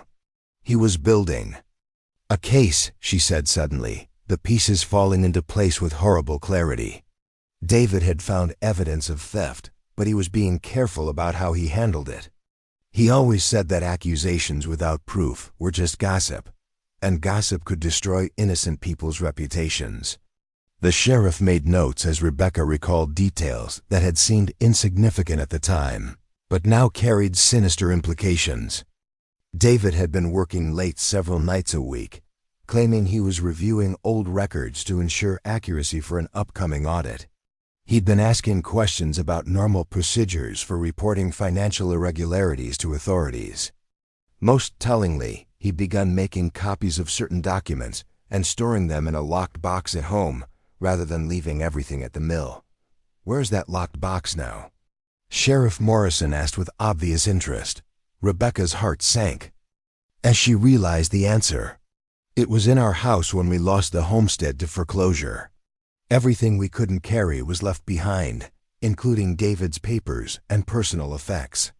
The locked box that might have contained evidence of the fraud scheme had been either destroyed in the foreclosure sale or claimed by whoever had purchased the property afterward. The very financial disaster that had resulted from David's death had also eliminated any chance of proving the criminal activity that had motivated his murder. But Detective Brennan's investigation had uncovered evidence through other sources. Financial records from multiple industrial operations showed a consistent pattern of money being diverted through inflated equipment purchases, padded payroll expenses, and fraudulent vendor payments. The total amount stolen over several years was estimated in the tens of thousands of dollars, enough to justify eliminating witnesses who might expose the scheme. More significantly, the detective had identified a prime suspect, Marcus Whitman, a traveling equipment inspector who had legitimate access to multiple industrial sites and the mechanical knowledge necessary to sabotage safety devices without leaving obvious evidence. Whitman had been present at each location shortly before the suspicious accidents occurred, and his financial records showed unexplained income that coincided with the thefts. "They've arrested him?" Rebecca asked, feeling a mixture of relief and renewed grief as she processed the news that David's killer had been identified. "Not yet," Sheriff Morrison admitted. "Whitman disappeared 3 weeks ago, apparently aware that the investigation was closing in on him. But Detective Brennan believes they'll locate him soon. In the meantime, he wanted to inform the victims' families about what they'd discovered. The revelation that David had been murdered rather than killed in an accident changed everything about how Rebecca understood her husband's death and her family's subsequent struggles. The foreclosure, the desperate journey that had nearly killed her children, the months of poverty and uncertainty, all of it had resulted from a deliberate criminal act rather than an unfortunate tragedy, but it also raised disturbing questions about whether Whitman's crimes had ended with the sabotage. If he was still at large and aware that his activities had been discovered, would he consider Rebecca and her children to be potential threats? Did they possess information or evidence that might help convict him, even if they weren't aware of its significance? "Sheriff," Rebecca said, voicing the fear that was growing in her chest, "if this man killed David to prevent him from exposing the fraud, And if he knows the investigation has identified him, might he consider our family to be unfinished business? The question hung between them like a threat that neither wanted to acknowledge but couldn't ignore. Whitman had already demonstrated his willingness to commit murder to protect his criminal enterprise. If he believed the Henderson family possessed evidence that could convict him, or if he simply wanted to eliminate all connections to his past crimes, he might view them as targets rather than merely victims. Sheriff Morrison's expression grew grimmer as he considered the implications. Detective Brennan mentioned the same concern. Until Whitman is apprehended, he's recommending that the families of his victims take additional precautions. I've already arranged for increased patrols around your neighborhood, and I think it would be wise to make sure Cole knows about this situation. The irony wasn't lost on Rebecca that the man who'd saved her family from a flood might now need to protect them from a different kind of danger entirely. Cole's military background and intimate knowledge of the local terrain could prove valuable if Whitman decided to target them, but the thought of asking him to risk his life for her family again felt almost unbearable. When Cole returned from walking the children to school, Rebecca shared the sheriff's news and watched his expression shift from surprise to concern to the kind of calm determination that had characterized his rescue efforts during the flood. The revelation that David had been murdered added a new dimension to their relationship, but it didn't change Cole's commitment to protecting the family he'd come to love. "We'll handle this," he said simply, settling into the chair beside Rebecca and taking her hand with reassuring strength. Whitman made a mistake when he decided to hurt this family. We survived a flood that should have killed us all. We can certainly handle one criminal who thinks he can intimidate us. But as Rebecca looked out the window at the peaceful street, where her children walked to school each morning, she couldn't shake the feeling that their ordeal was far from over. Somewhere out there, a man who'd killed her husband was still free, and until he was captured, her family would remain in danger. The flood had tested their physical survival. Now they would discover whether their newfound strength and unity could protect them from a threat that was deliberately targeting everything they'd worked to rebuild. Marcus. Whitman came for them on a cold December night when the ground was frozen and the Clearwater River ran silent and black under winter stars. He'd been watching the Henderson family for 3 weeks, learning their routines and waiting for an opportunity to eliminate the last potential witnesses to his crimes. What he hadn't counted on was that the man now protecting them had spent 15 years learning to read danger in all its forms. Cole sensed something wrong the moment he stepped onto Rebecca's front porch for their usual evening visit. His military training had taught him to trust the subtle warnings that most people dismissed as imagination, the feeling of being watched, the wrongness of familiar sounds, the absence of normal activity that suggested predators in the area.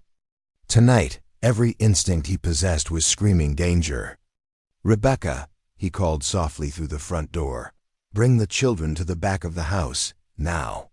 His tone carried the authority of someone who'd given life or death orders before, and Rebecca responded without question, within moments. She had Samuel, Lucy, Emma, and Ethan gathered in the kitchen, away from the front windows and closer to the back door that offered an escape route if necessary. Cole's assessment of their situation was grimly practical. Whitman had chosen his timing well, after dark but before most neighbors would be asleep, when sounds of struggle might be attributed to normal evening activities. The isolated location of Rebecca's rented house, which had seemed like peaceful privacy during their courtship, now represented tactical disadvantage against someone who'd planned his approach carefully. But Whitman had made one crucial miscalculation. He'd researched David Henderson thoroughly before killing him, learning enough about the accountant's habits and vulnerabilities to plan the perfect sabotage. He'd studied Rebecca's movements since arriving in Millfield, tracking her work schedule and the children's school routine with predatory patience. What he hadn't anticipated was Cole Matthews, a combat veteran whose survival instincts had been sharpened by both war and 15 years of navigating dangerous rivers. The attack began with a sound that Rebecca would remember for the rest of her life. The careful, deliberate footsteps of someone trying to move silently across her front porch. It was followed by the soft scraping of metal against metal as Whitman attempted to pick the front door lock rather than forcing entry that would create noise and alert neighbors. Cole moved with the fluid efficiency of someone executing a plan he'd hoped never to need. He positioned Rebecca and the children in the kitchen corner, farthest from any windows, handed Rebecca a carving knife from the counter, and gave her instructions delivered in a whisper that carried absolute conviction. "If I don't come back, or if anyone except me tries to come through that back door, take the children and run to the sheriff's office. Don't stop for anything, don't look back, and don't trust anyone who isn't wearing a badge." Samuel, demonstrating the maturity that had characterized his behavior since the flood, stepped forward with quiet determination. "Mr. Matthews, I can help. I know how to use Papa's hunting rifle." "I know you can, son," Cole replied, pride and concern warring in his voice. "But your job is to protect your mother and sisters if something happens to me. That's more important than fighting." The front door opened with a soft click that announced Whitman's successful entry into the house. Cole could hear the careful footsteps of someone moving through the living room, checking corners and doorways with the methodical approach of someone who'd planned this encounter in detail. The killer was taking his time, confident that his victims were trapped and unaware of his presence. Cole's counterattack was everything his military training had taught him about turning defensive positions into offensive advantages.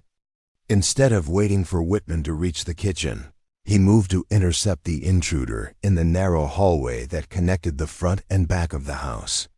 The confined space would limit Whitman's mobility while giving Cole the opportunity to use his superior knowledge of the house's layout. The confrontation was swift, violent, and decisive. Whitman was strong and desperate, armed with the same mechanical tools he'd used to sabotage industrial equipment, but he was facing an opponent who'd survived combat against trained soldiers in jungle warfare. Cole's experience with life-or-death situations under extreme stress gave him advantages that Whitman's careful planning couldn't overcome.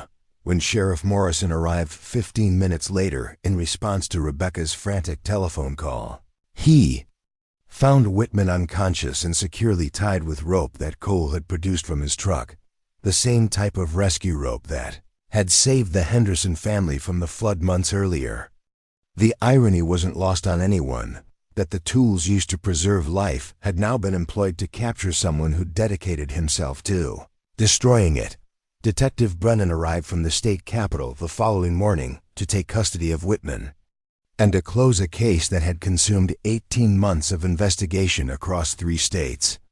The evidence found in Whitman's belongings included detailed plans for eliminating the Henderson family, confirming that their fears about being targeted had been entirely justified. More importantly, Whitman's capture led to the recovery of thousands of dollars that he'd stolen from the various industrial operations, including money that had been embezzled from Miller and Sons during David's tenure as bookkeeper. The restitution wouldn't bring David back, but it would provide financial security for his children's education and future needs. The trial, when it finally took place the following spring, brought closure that Rebecca hadn't realized she needed. Watching Whitman convicted of multiple counts of murder and fraud validated her faith in justice while confirming that David's death had resulted from his integrity rather than random misfortune. Her husband had died because he'd been honest enough to investigate financial irregularities and brave enough to build a case against powerful criminals. But the most significant outcome of Whitman's capture was the way it completed the transformation that had begun during the flood rescue. Cole's protection of the family from human predators proved that his commitment to their safety extended far beyond dramatic river rescues. He'd become their defender in all circumstances, the person they could depend on when danger threatened. From any source, the wedding took place in June, exactly 1 year after the flood that had brought them together. The ceremony was held outdoors beside the Clearwater River, in a meadow that Cole had chosen specifically because it offered a view of the water that had nearly claimed their lives but had ultimately led them to each other. Dr. Garrett performed the service, having been ordained as a minister years earlier when Millfield's regular pastor had moved away. His dual role as Rebecca's employer and Cole's fishing companion made him the perfect choice to officiate at a ceremony that celebrated both love and survival. Samuel served as best man, presenting the rings with the serious dignity that had become his trademark since assuming the role of family spokesman. Lucy had designed the decorations, creating artistic arrangements that transformed the meadow into something that looked like it belonged in a fairy tale. Emma and Ethan served as flower children, scattering petals with the enthusiasm that 5-year-olds brought to any activity involving throwing things. The guest list included everyone who'd played a role in their survival and recovery. Sheriff Morrison, Charlie Morrison, who'd driven Rebecca to the ranch that first day, Martha Petton, who'd provided the crucial information about Cole's guide service, and dozens of Millfield residents who'd supported the family through their various crises. Detective Brennan attended as a special guest, bringing news that Whitman's conviction had led to the capture of 2 additional criminals involved in the multi-state fraud scheme. The detective's presence served as a reminder of how far they'd all traveled from the desperate circumstances that had nearly destroyed them. But the most meaningful moment came when Rebecca and Cole exchanged vows they'd written themselves, promises that acknowledged both the terrible losses that had shaped their pasts and the incredible hopes they held for their shared future. Cole's vow to love and protect not just Rebecca, but also the children who'd accepted him as their father, brought tears to eyes throughout the gathering.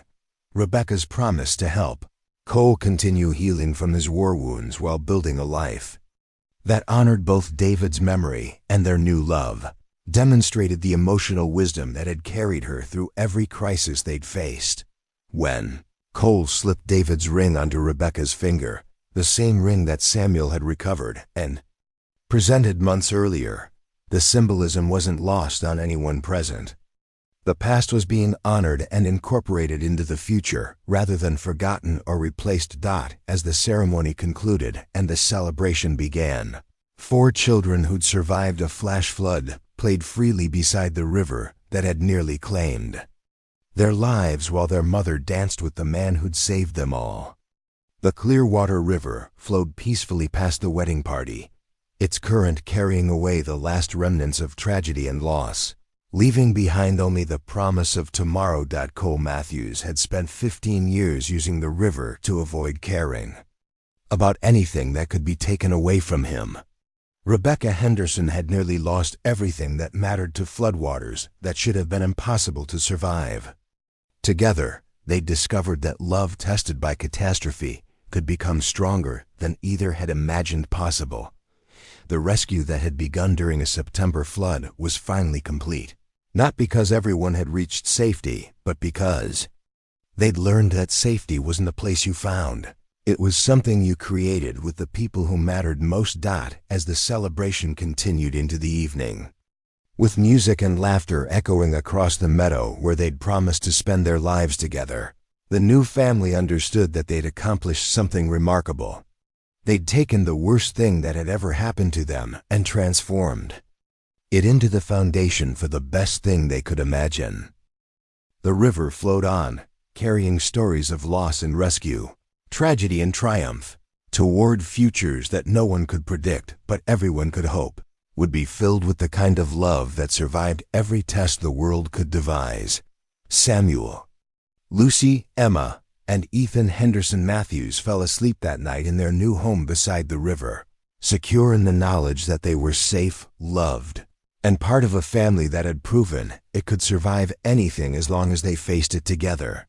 And in the distance, the mockingbird sang its evening song, weaving borrowed melodies into something entirely new and beautiful, just as broken families could be transformed into something stronger than either love or loss alone could create.